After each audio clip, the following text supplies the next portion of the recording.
Hi guys! This is Agnes V. Hontelia, ang inyong ka-dreamer.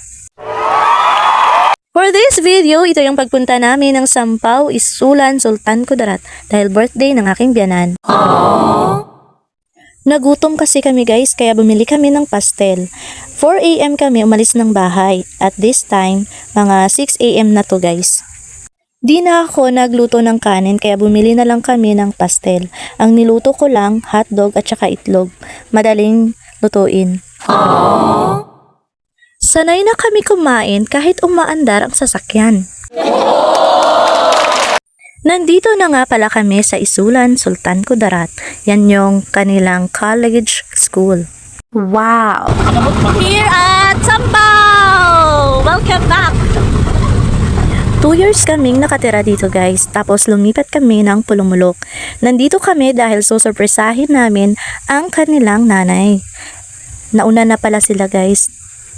Pagdating namin guys, nakita namin sila na abalang naglilinis ng paligid at ito nga pala yung nanay nila guys, 73 birthday niya.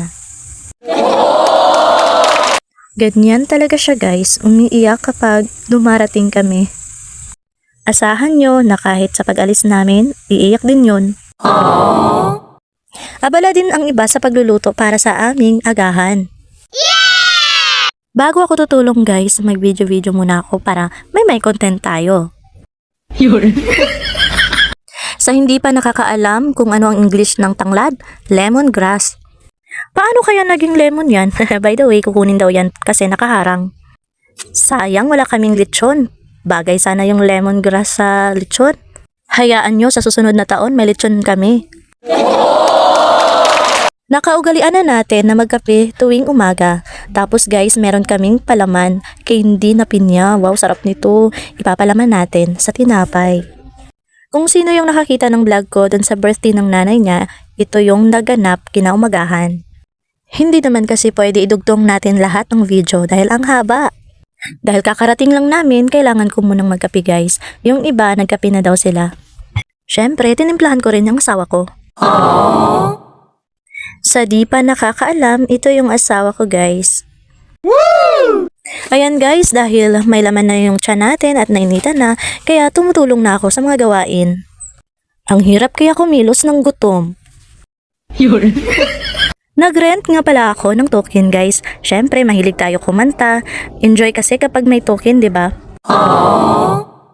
Aba, kakain na naman kami ng agahan guys.